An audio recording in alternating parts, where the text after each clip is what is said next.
After building over 200 brands, you start seeing some common patterns that most founders get stuck with. And once you realize, it's very hard to ignore them. And most of them are very easy to fix. So I have broken them down into a very simple list of actionables for you guys so that you as founders have more clarity on what you need to do to make sure that you have a scalable and sustainable brand. Most founders underestimate the essence of a very sustainable identity because most brand identities get built for the day that they are actually presented.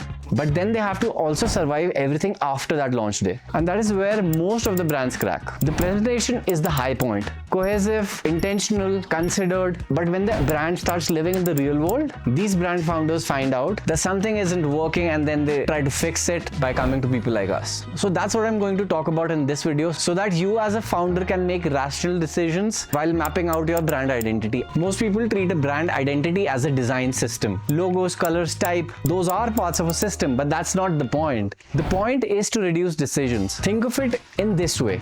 Everyone that touches your brand after it's launched needs to make some decisions to run the brand. For example, what color they should pick for the base in the packaging, what logo to use on social media, what messaging to use when they're writing a blog. So there are a ton of decisions that anyone has to make. So naturally, if your identity already has answers to these questions, your brand will hold. But if it doesn't, then each person will fill the gap with their own specific taste, and that will create a dissonance in your brand. So for every mistake that we're going to cover in this video, the test will be the same. What decision did you leave open? So let me walk you through 5 mistakes that most brand owners make while building their brand. And I'll show you each of these mistakes through a brand that we built. Mistake 1 is trying to copy the category leaders. So what happens is most founders, they look at who's winning the category, and a lot of them take inspiration from the category leaders.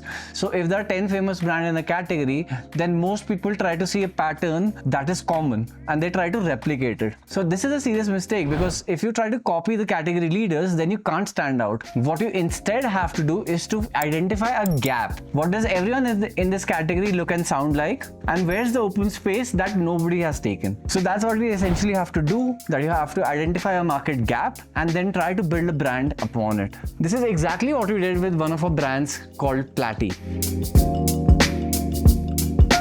which is an Indian alloy wheel company and has been running in this market for the past 30 odd years. So the thing with the Indian alloy market is that products get sold, but brands rarely get built. So that was the gap that we built upon. So instead of looking like any other part supplier, we positioned Platy as a luxury automotive experience, which essentially means car updates as something aspirational. Most Indian alloy brands that you see, they focus on just selling more products through the retailers because a lot of alloy selling in India happens via the retailers. Most aspirational brands that are available in a country like India are foreign brands. They are imported in the country. So when we did the Platy rebrand, this was a very important factor for us that our brand needs to match the international standards. And it did work for us. Look at the brand right now.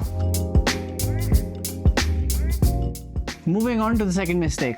That is defining what your brand is, but not what your brand isn't. Everyone knows how to map out their brand by defining the purpose, the mission, the vision, and your audience. And then you hand it over to someone and then you start expecting precision. But the problem here is that words like premium, modern, and approachable describes almost every brand alive. So a designer can take like 20 different directions and all of them might fit, which will result in a spiral of revisions. So the missing half here is the exclusion brief, clearly defining what your brand is not going to be like. This is exactly what we did with one of our brands, Orb, which is built around a safe space for women. We defined that it would never be preachy, performative, and never hide behind clinical jargon. And instead, what it would be informed, radically transparent, and grounded. So these lines where we said this brand is not this XYZ did most of the heavy lifting. They deleted a lot of different directions and options that a designer can take or what your tone might look like before we even actually went on to designing anything. So the work got sharp, fast, and the revisions got way shorter. And the key here is to do this while you're defining the brand strategy and positioning. When you have defined what your brand is, then you go on to define what your brand is not. So naming what you refuse to be is the most useful gift that exists in your brand identity. Moving on to the third one, which is an interesting one. The third mistake is confusing your product features with your brand identity. Your features describe what you sell and how you perform, but they cannot define your identity. And I see a lot of founders falling into this same trap. Features can be copied. A competitor can just replicate your features and launch their own brand. Additionally, features also evolve or change over time. So an identity that is built on the features also breaks when features change. So what do you do instead? So here is what we did with one of our brands, Sharmili, which is an ethnic wear clothing brand.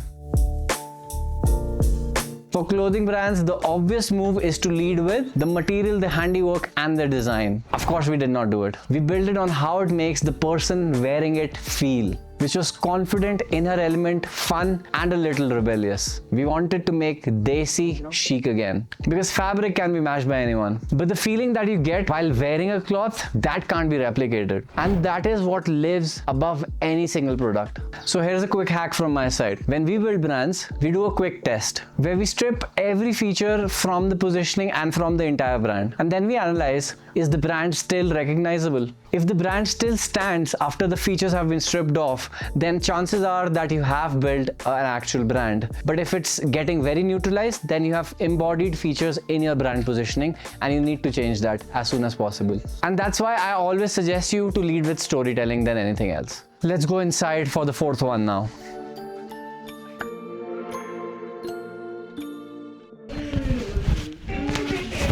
So let's talk about the fourth mistake, which is all about your logo.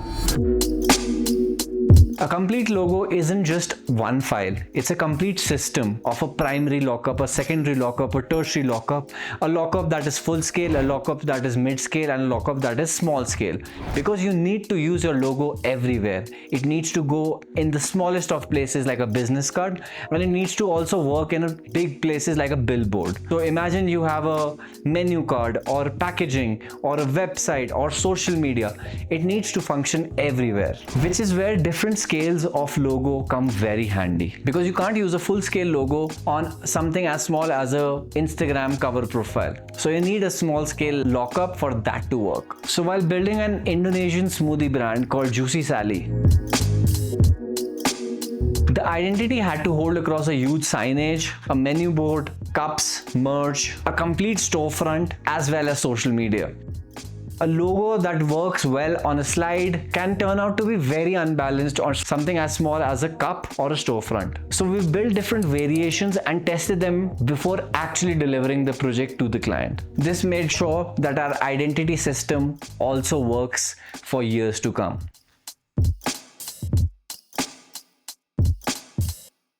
So the thing is, even if you avoid all these four mistakes, your brand will still break if you make this fifth mistake, which is not defining your verbal identity.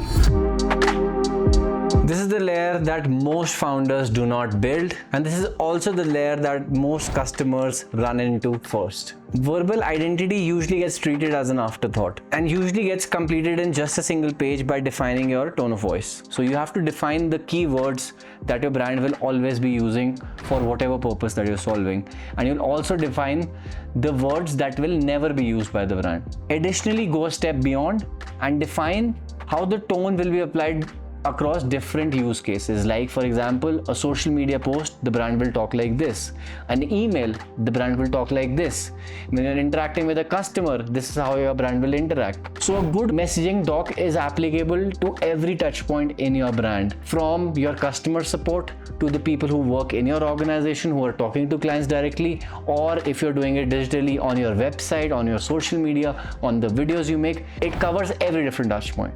Let me explain this through an example. And let's get back to orb for a second. The same lines, never preachy, never performative, no jargon. They aren't just strategy, they are the voice of the brand. A brand should never sound like something it does not stand for. So you need to set down rules along with examples that maintains the cohesiveness of your brand identity. And if the words carry no instruction, they default to that person's own specific voice. Verbal consistency only holds when you write down rules, which sadly most brands never do. So this was the last mistake, and this is the layer that most founders miss out on. And trust me, it's the easiest to fix once you decide to write it down.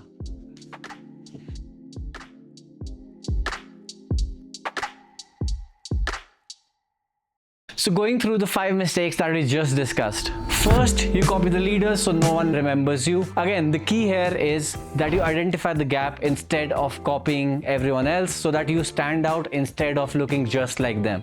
Second, you define what you are but not what you're not, which makes your brand drift away. So define clearly what all you cannot do ever. Third, you leaned on features, so nothing was left when they changed. So make sure that your positioning is not defined by the features, but it is defined by your values and what you stand for. Fourth, your logo only worked in the reveal, but not in the real world. So make sure that you have multiple different variations of the same logo. You have different scales that can fit at different places. And lastly, your brand had a look, but no voice. So make sure you take out the time and define your messaging and tone of voice so people know exactly what your brand is trying to communicate. Everyone is a decision that you left for someone else to make later, and that someone else was usually someone that was not in the room when this brand identity was taking place. So your goal is to make it as clear as functional as possible so that it works today and also 2 years later. That's it for this video. We cover topics like this on a weekly basis. So make sure that you have subscribed to this channel because this is free of cost Gyan, guys, and you're learning side by side. And these are hacks that are shared by an agency that is usually charging a lot of money to build brands like this. So this is a bargain. The least you can do is subscribe and make sure you share it with a relevant founder in your network so that they don't make these mistakes. Until next time, may the force be with you. And यहाँ ठंड बहुत है तो मैं तो भगा. अरे बोलते रहो वो चावल पड़े यहाँ पे तो ये व्लॉग तो नहीं बना रहा अपना फिर ऐसे कर रहा हो ये सब ठंड काफी पड़ रही है दोस्तों.